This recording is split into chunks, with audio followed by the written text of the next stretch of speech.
Good morning, saints. I cannot tell you the joy in my heart and the honor and the privilege to share God's word with you.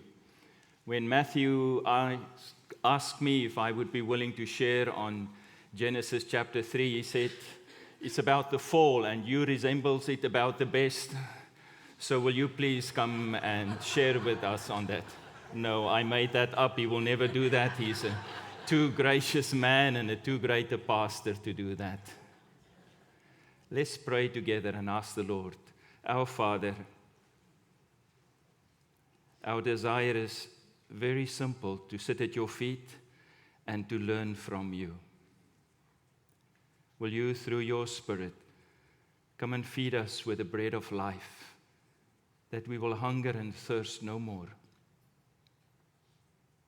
Will you also please come and help us to apply it in our lives, that we will not just go from here with heads full of knowledge, but hearts transformed and hands ready to implement what you are expecting from us. Thank you, Lord. We ask it in Jesus' name. Amen. If we take the Bible and we would summarize it, we will use 4 different words. You've heard them before. They've been mentioned many times from here. The first one is creation. And Pastor Matthew has been sharing with us so magnificently chapter 1 and chapter 2 of creation. Then in 7 verses, we have the fall.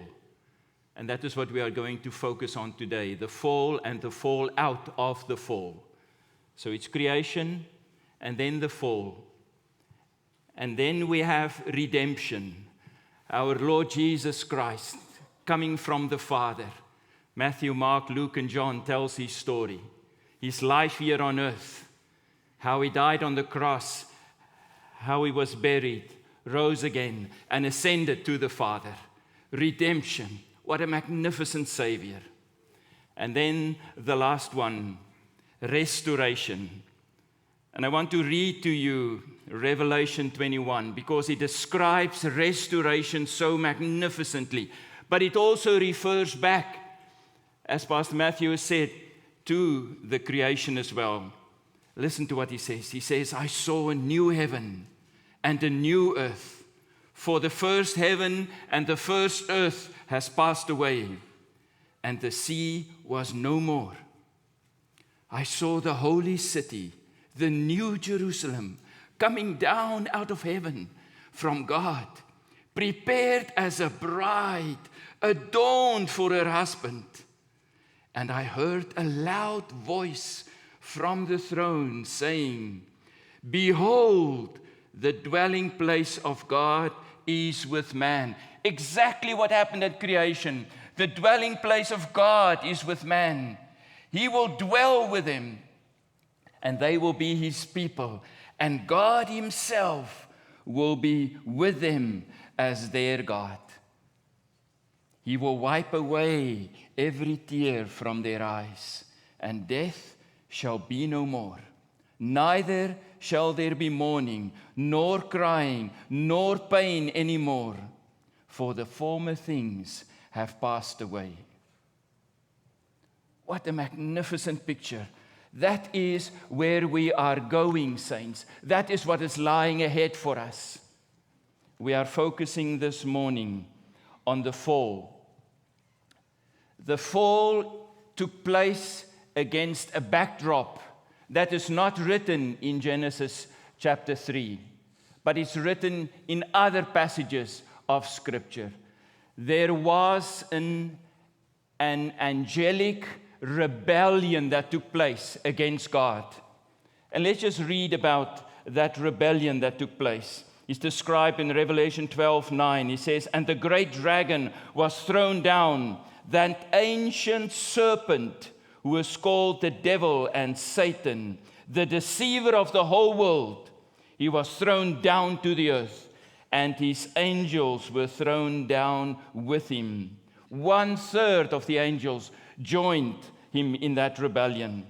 And then in Luke 10:18, Jesus said, I saw Satan fall like lightning from heaven. What does Satan mean? He means opposer. He is opposing everything that God is doing. He's trying to put a stick in the wheels wherever God is moving. And because we are moving on behalf of God, we are directly facing his opposition. That is the backdrop, the rebellion that took place. And then we read in verse 1. But I don't want to start with verse 1. Just bear with me, please. Let's look at verse 25 of chapter 2, because he sets up chapter 3 so magnificently with this difference between the two. Verse 25 says, and we are just going to go through chapter 3 verse by verse this morning. I will hurry up slowly so you don't miss your lunch. And the man and his wife were both naked and were not ashamed. There are two words in the Hebrew language that is used for naked. The one in verse 25, and then there is another one that's used in verse 7, 10, and 11 of chapter 3. But their meaning is completely different. The meaning in verse 25 is to be in harmony with God, to be in harmony with one another, to be in harmony with themselves, to be in harmony with creation. That is where chapter 2 finishes. Naked, yet not ashamed. Total harmony in their relationship with God and one another. But then, if you go to verse 7, 10, and 11, 3 times he uses the same word, naked, but with a different meaning in the Hebrew. It means I'm exposed, I'm vulnerable, I'm defenseless, I'm humiliated, I'm shamed. Here it means I am in total conflict with God. I'm in conflict with my wife, Adam and Eve. I'm in conflict with myself. I'm in conflict with his whole creation. Suddenly the whole scene switches around. What brought us there? Now let's read verse number 1. Now the serpent, we've already identified the serpent, the devil, Satan, the deceiver of the whole world, was more crafty than any other beast of the field that the Lord God had made. Listen how Paul described the enemy. Paul was sharing the gospel with the church, and he was passionate about them. And he said to them, I am afraid, 2 Corinthians 11, verse 2 and 3, that as the serpent deceived Eve by his cunning, your thoughts will be led astray from a sincere and pure devotion to Christ. Paul is referring to what happened in Genesis chapter 3. And then what I've already read to you, Revelation 12:9, and the great dragon was thrown down, that ancient serpent who is called the devil and Satan, the deceiver of the whole world. In South Africa, we have great beaches, but we also have great sharks swimming in these beaches. Most places they put up shark nets, but sometimes they are malfunctioning. So if I go to you to a beach and I say, please don't swim here today because there are sharks, you can say, I don't believe in sharks. Are you going to get bitten? For sure. Why do I ask you the question? I find so many Jesus followers that do not believe in Satan, the devil, the deceiver.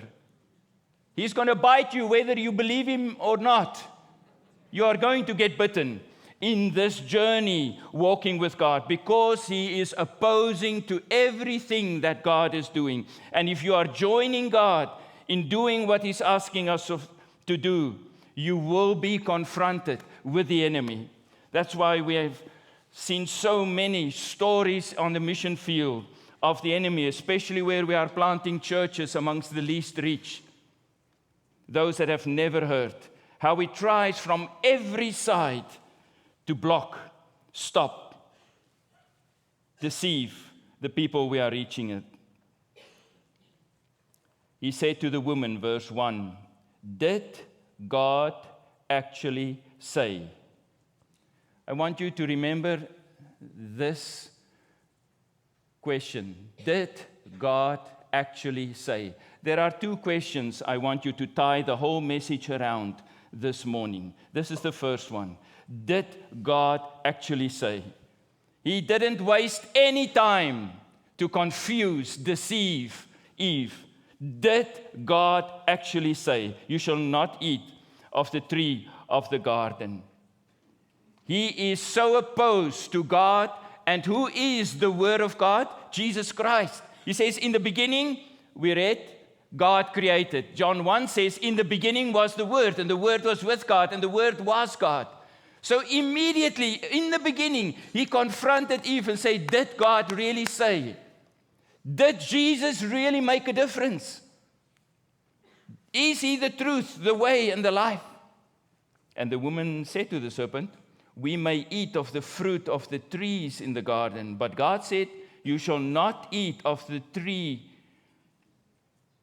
that is in the midst of the garden, neither shall you touch it, lest you die. For her it meant spiritual death.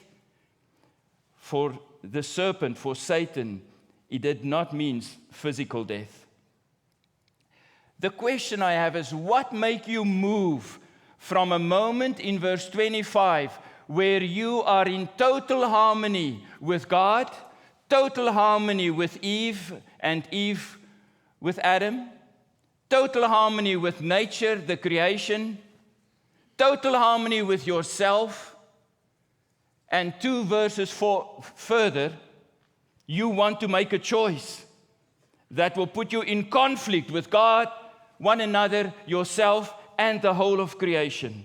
What makes us move from that point to this one? 2 things. When he asked Eve that simple question, did God really say? He was hammering on 2 issues. Eve, do you really trust God that he knows what he's doing? And Eve, do you believe God is a good, good Father? 10 times in chapter 1 and chapter 2 of Genesis, he is described as a good, good, good God, good Father. All our separation from God starts with these 2 facts. I don't trust God, and I do not trust his goodness. They are the entrance doors for us to be separated from God and what he wants to do. Verse 4, but the serpent said to the woman, you will surely not die. He said to her 4 things, and all 4 of them were true. He said to her, you're not going to die. But he didn't talk about spiritual death that was going to be the consequence of her actions. He was just saying, no, you're not going to die physically.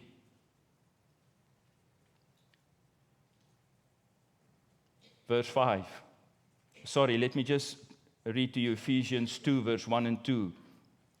And you were dead in your trespasses and sins in which you once walked, following the course of this world, following the prince of the power of the air. That's just another name for Satan.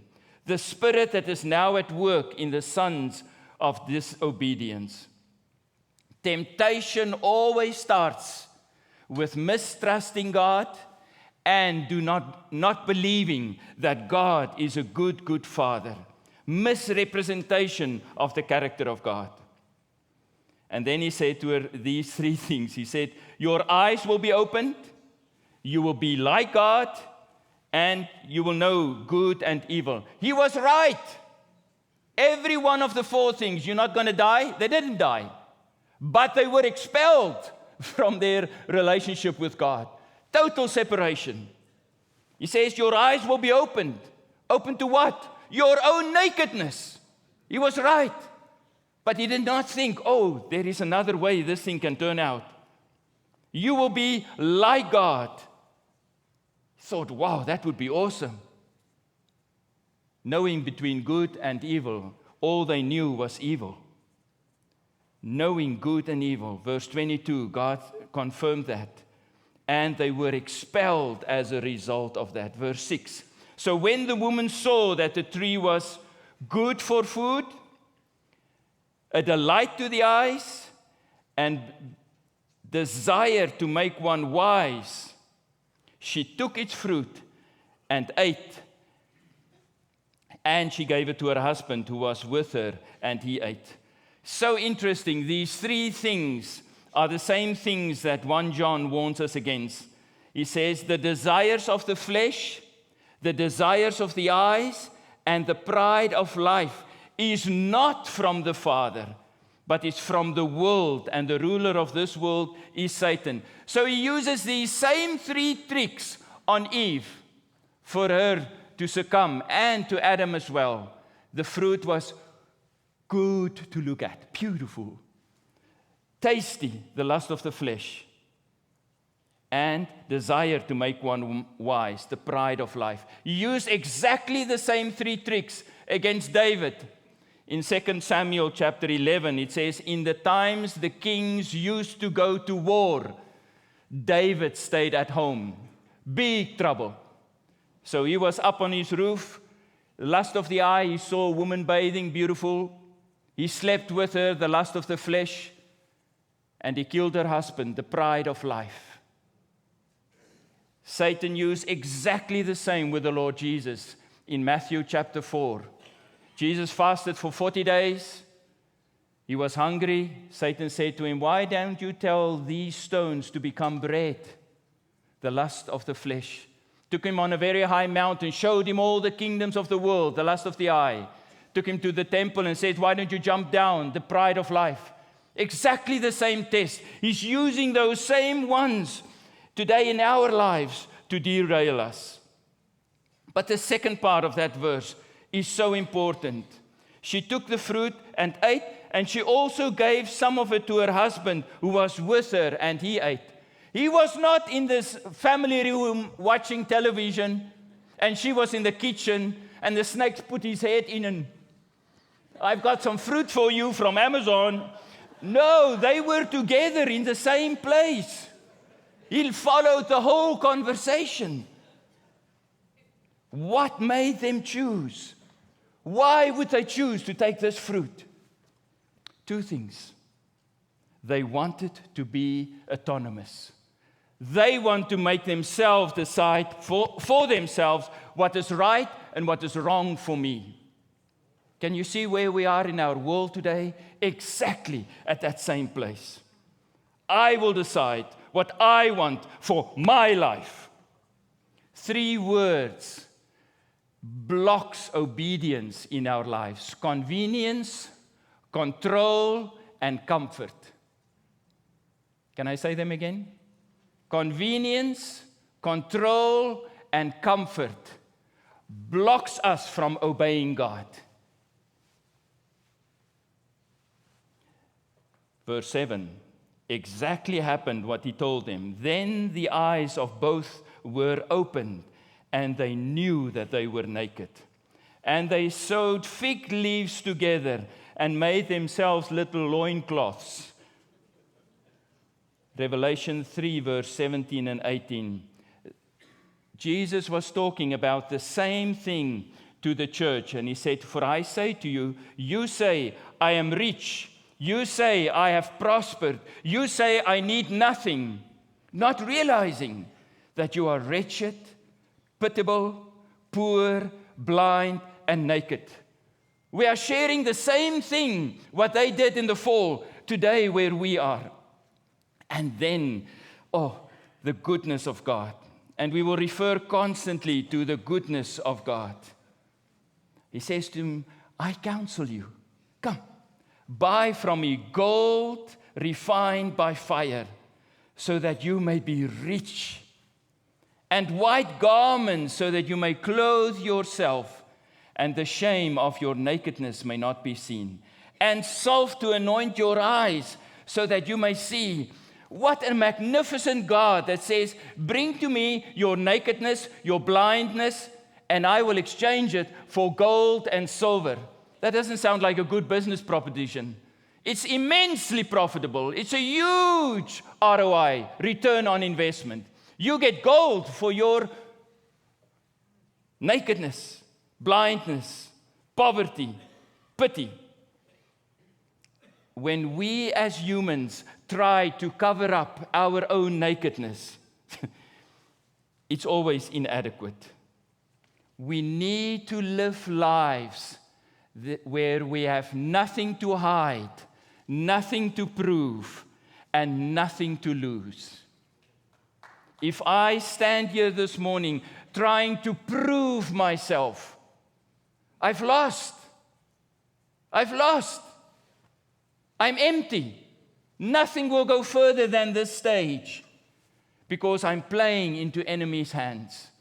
One of our mission leaders was unfaithful to his wife, got involved in an affair, and he was also expelled from his mission organization. The church asked him to leave.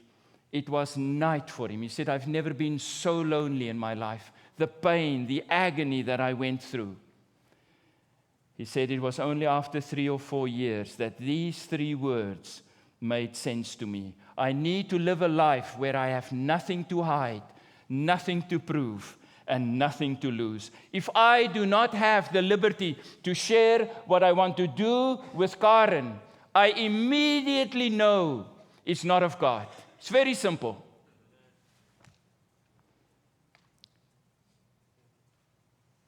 So, the fall has taken place. 7 verses, and we are gone.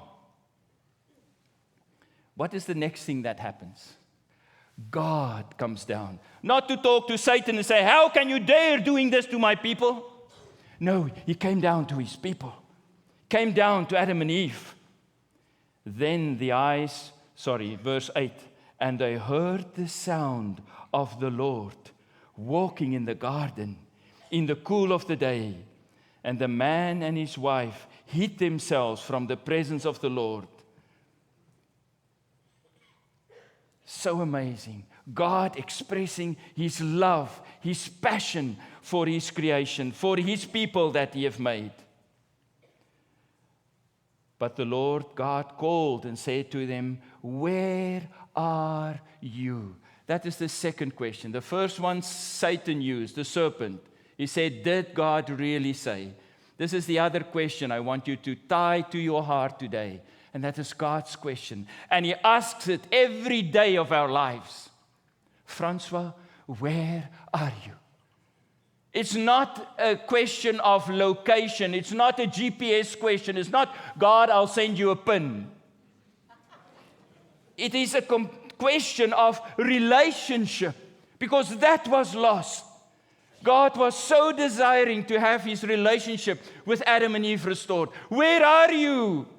I miss you. It's a question of trust. Why have you thrown me away? It's a kingdom question. God says, I'm building my church. The gates of hell will not prevail against it. Where are you? I so enjoy working, building with you my kingdom. It's also an eternal question. He says, I'm putting together the wedding list for my son's marriage. You are invited. Are you coming? It's a relationship question. It's a trust question, a kingdom question, an eternal question. And then man responded and he said, I heard the sound of you in the garden.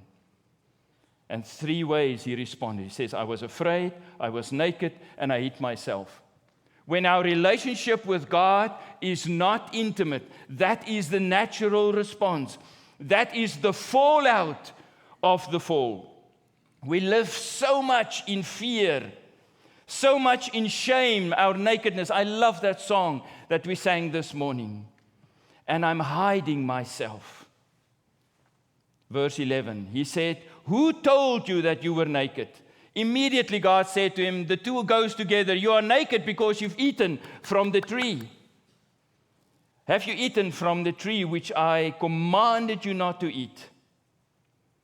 You're all familiar with love languages. There are 5 love languages that Chapman wrote about. Do you know your love language? There are 5 of them. Let me see if I can remember them. First one is gifts.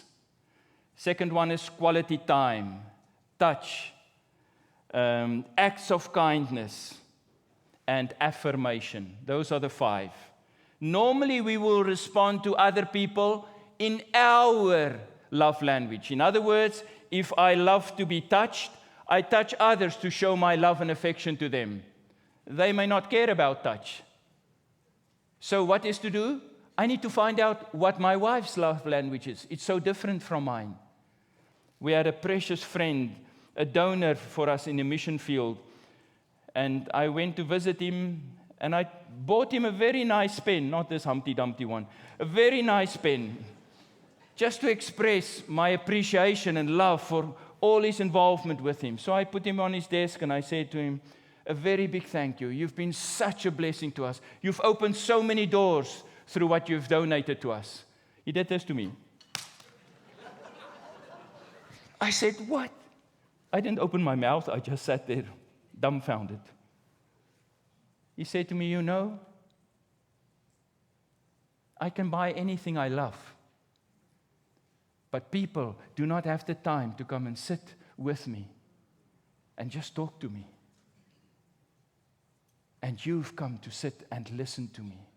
Thank you. Can you see how completely different his love language is? He's just so desperate for quality time. One of the billionaires called a friend of ours. He's living in a different continent. And he said to him, I'll send a jet for you tomorrow morning. Will you come and have breakfast with me? He says, what in the world is going on? Breakfast in another continent? He thought, well, it sounds great. So he got in the jet and he flew off and he came to this man and he says, please, may I ask you not to present another project to me? I already give $95 million a year to projects. I don't need another project. All I need is a friend. Will you be my friend? That friendship went out of the window with a fall. What is God's love language? Can I read it to you? Samuel said to Saul, he says, for rebellion is like the sin of divination or witchcraft. Because when I rebel against God, I'm listening to what Satan, the enemy, is saying to me. I am busy with witchcraft. And he said, because you have rejected the word of the Lord, he has also rejected you from being the king of Israel. In John 14:15, God gives the answer. What is his love language? He says, if you love me, you will keep my commandments. If you love me, you will obey me. Obedience is God's love language. The more we obey, the more we love. The more we love, the more we obey. The more we obey, the more we love. It is like a huge circle that just gets bigger and bigger and bigger. Verse 12, the man said, and this was his response, the woman you gave me, she gave me the fruit to eat, and I ate. And the Lord said to the woman, what have you done? The woman said, the serpent deceived me, and I ate. Isn't it fascinating that when we've done wrong, we always start blaming God. God, it's your problem. You didn't look after me. You were not at home. And what? We have 50 reasons, and you know them like a little rhyme. And then we go to those that are the closest to us. And we say, it's your fault. And then we go to the devil and say, it's your fault. For us, no, we are innocent. We don't do anything wrong. We are very smart. Verse 14, the Lord God said to the serpent, because you have done this, cursed are you above all livestock and above all beasts of the field. On your belly you shall go, and dust you shall eat the days of your life. The dust you shall eat is a Hebrew proverb. It's an expression. I think we have something similar in the English language. It says, another one bites the dust. It means that you will live a defeated life. And I want you to listen carefully how God is stringing this together. Because in verse 15 he says, I will put enmity between you, serpent, and the woman, and between your offspring, or the Hebrew says your seed, and her offspring seed. He shall bruise your head, in other words, her offspring, and you shall bruise his heel. From that day on, from the day of the fall, we were all born, all of mankind, from corruptible seed, the corruptible seed of Adam and Eve. We were born in sin. You are not good and then suddenly you start sinning. You are sinfully born into this world. You are not innocent. But look at God's incredible goodness and love and grace. In verse 15, just after the fall has taken place, he said to the serpent, your head is going to go away. I'm going to bruise it through the seed of the woman. Let's read about the seed of the woman. And the angel said to Mary in Luke 1 verse 30, do not be afraid, Mary, for you have found favor with God. And behold, you will conceive in your womb and bear a son, and you shall call his name Jesus. Mary was conceived from above, from God, with imperishable seed, not with perishable seed. That's why he says you need to be born again. You need to be born from above so that you can inherit eternal life. Let's read it in 1 Peter 1:22. Having purified your souls by your obedience to the truth for a sincere brotherly love, love one another earnestly from a pure heart, since, and here it comes, you have been born again, not of perishable seed, but of imperishable seed, through the living and abiding word of God. Here in Genesis 3, we already see the promise of the coming Messiah, Jesus Christ, the offspring of the woman, who will come and crush the head of the serpent. Yes, he bit Jesus on the cross. He made him suffer with a crown of thorns, with the beatings. He thought he had the victory when he was dying on the cross, only to die, to be resurrected, and to be with his Father. Whoever makes a practice of sinning is of the devil, for the devil has been sinning from the beginning. The reason the Son of Man appeared was to destroy the works of the devil, to bruise his head. Verse 16, to the woman he said, so he first spoke to man and woman, and now comes God's judgment after he uttered his judgment to the serpent. To the woman he said, I will surely multiply your pain in childbearing. In pain you shall bring forth children. And the next two parts is so difficult, so difficult. Your desire shall be contrary to your husband. In other words, what you would like to do and what your husband would like to do, they are not going to go aligning with each other. Your desire will be contrary to your husband, but he shall rule over you. Woman, how can we resolve this? Only one way, by surrendering to God, woman. And in that process, you will surrender to your husband as well. And that becomes an incredible strength. My wife lives this. And where does it put me? Into the fear of God. So amazing that when she surrenders to God, she brings about the fear of God in my life.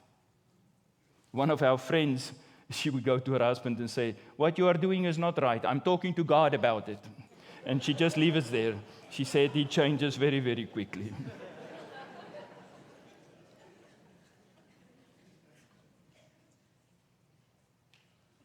To Adam he said, because you have listened, verse 17, to the voice of your wife and have eaten of the tree of which I commanded, you shall not eat.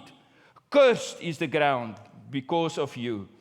In pain you shall eat of it all the days of your life. It's very interesting. God cursed the serpent, but he never cursed Adam and Eve. He just said the land will be cursed. Meaning we will work hard. Here ends God's judgment on Adam and Eve. And we are part of that judgment through all generations. He said in this judgment also, and Adam and Eve, you were taken from the ground, from the dust. To it you will return again.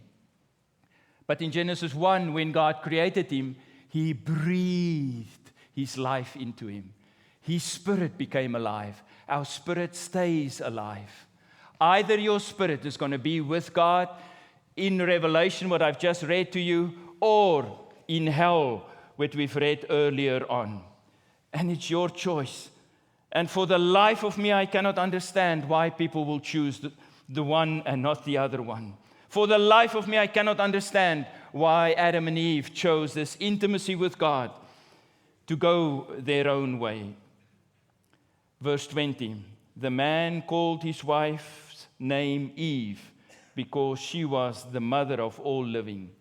It's the second time he names his wife. The first one was woman.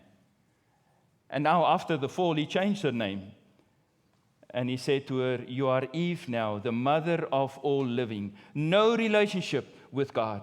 Verse 21, and the Lord God made for Adam and for Eve, his wife, garments of skin and clothed them. Just imagine, you are in the process of being expelled out of the garden. You with your little fig leaf skirt. And now God comes. He doesn't say to you, get lost, go away. His goodness again reaches down to them. And he made them clothes of skin. And the meaning of that is very deep because he had to slaughter an animal. He had to make a sacrifice with blood to be able to clothe them with skin. Again pointing us, not just for the outside covering of their shame, but his son coming to die on the cross, the ultimate sacrifice, so that we can from the inside out not live with shame and fear any longer. What an amazing God. What a good, good Father he is. Verse 22. Then the Lord said, behold, the man has become like one of us in knowing good and evil. Now, lest he reach out, his hand, and take also of the tree of life and eat and live forever. Why did God stop the access to the tree of life? Why was that so important? Was it another form of punishment? No, it was God's incredible mercy. Can you imagine eternal life in a fallen state of being sinful? That would have been the result if I was cast out of God's presence and I would eat of the tree of life as well. God prevented sin from becoming everlasting. He's so merciful. Verse 23. Therefore the Lord God sent him out of the garden to work the ground from which he was taken. This is the most traumatic of the whole fall, to be sent out of God's presence. Stronger, verse 24 says, he drove out the man. And at the east gate of the Garden of Eden, he placed a cherubim and a flaming sword that turned every way to guard the way to the tree of life. Because they become so clever now, they would have tried to find a way back into the garden. He says it so beautifully in Galatians 3, verse 13. Christ redeemed us from the curse of the law by becoming a curse for us. So interesting. What did they crown him with? The very crowns that he said, thorns, that he said, cursed will be the ground. He took the curse he pronounced in chapter 3 and wear it as a crown when he paid the ultimate price for our salvation. What an amazing, amazing, amazing God. Cursed is everyone who is hanged on a tree. He hanged on a tree for us that you and I can live. So that in Christ Jesus, the blessing of Abraham might come to the Gentiles, so we might receive the promise of the Spirit through faith. The sword at the east side is the sign of God's judgment. You know what is for me so sad in this whole fall story? There is no repentance, no remorse, no brokenness, no turning back. Let's put this whole puzzle together. 3 things I would like to ask you today. The first one, did God really say that? What does your relationship with Jesus look like? Are you questioning Him every day? Do you live a relationship of trust with Him? Do you live in a relationship of, God, your ways are good. You are a good, good Father. It doesn't feel like it right now. I don't see it right now, but I need to hold on to your goodness. You are a good, good God. The moment I let go of that, I will go the way of the fall. The second question I want to ask you is, God asking us every day, where are you? I love you, God says. I long for that intimacy with you. I long for you to work with me to see this world being transformed. Where are you? And then the third question. He said to him, you must not eat from the tree of the knowledge of good and evil. What are you going to choose today? Good or evil? In the fall, they chose evil. And we are still part of suffering that consequence. Everything you are doing is not just happening in isolation around your life. Whatever you are doing have consequences down the road. Other people's lives are being affected. We are building on the foundation, and if you are just building there with hay and wood and straw, the next person first need to come and clear the rubbish before they can start building. You are impacting God's kingdom by the way you are choosing to live. Shall we all stand, please? I want us to pray together this morning, please. A very simple prayer. The enemy has been deceiving us, lying to us, killing us, murdering us. And I want to ask you if you will see your way open, just in small groups of 2 or 3. I know you feel uncomfortable praying with others. It's fine. Just stand there. You don't have to pray. I want you to pray a very simple prayer this morning, please. In the Our Father, He taught us to pray. He said, deliver us from evil. The enemy is having a heyday in our lives. And we are just sitting back and say, it's fine. It's okay. Just come back tomorrow again. And I would like us to pray together today that we draw a line and says, I will no longer just give in to all the attempts the enemy has to block what God wants to do. Just a very simple prayer. In Ephesians, Paul says 3 things we need to do with the enemy. First one, he says, verse 12, stand firm. 3 times he says, stand firm, stand firm. In other words, don't be pushed around by the enemy. Stand firm. The second one, he says, put on the full armor of God. You cannot stand firm if you are trying to stand in your own strength.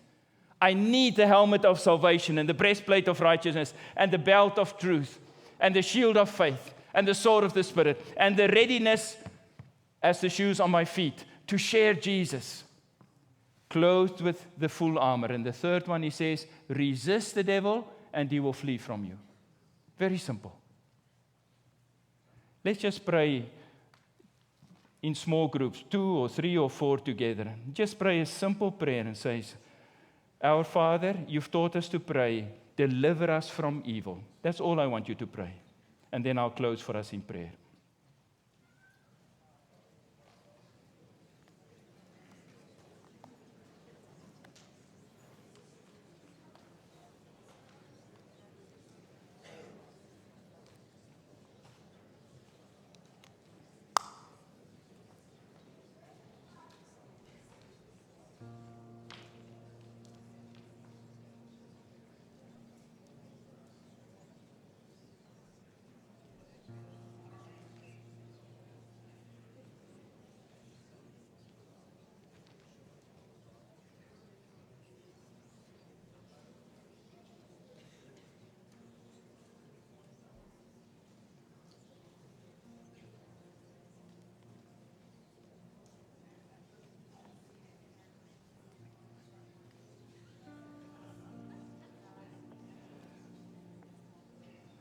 Take one more minute.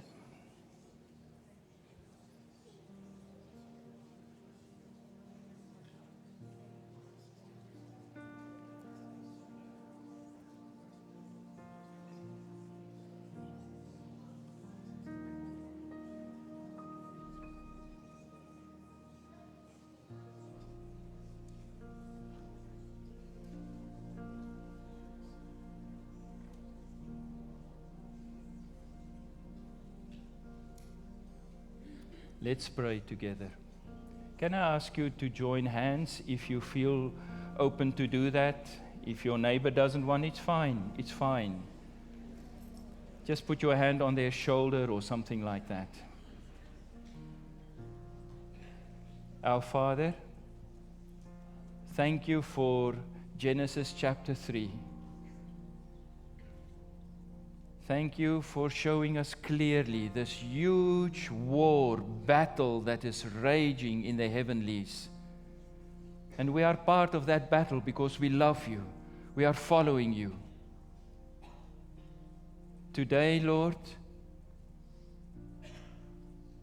as a church, we want to resist the devil that he may flee from this place. He has no place, no power, and no authority over our lives. You are our King. You are our Lord. You are our Father. And you are a good, good, good Father. We put our trust in you, Lord. We obey you, Lord. And we want to respond to your question today. Where are you? We are here, Lord. To follow, to obey, to love. Our Father, we want to see your kingdom come in our lives, in our church, in our community, in our state, in our country, in the nations. And we are signing up today for your marching orders. Thank you, Lord. Fill us with your Holy Spirit. In Jesus' name we pray. Amen.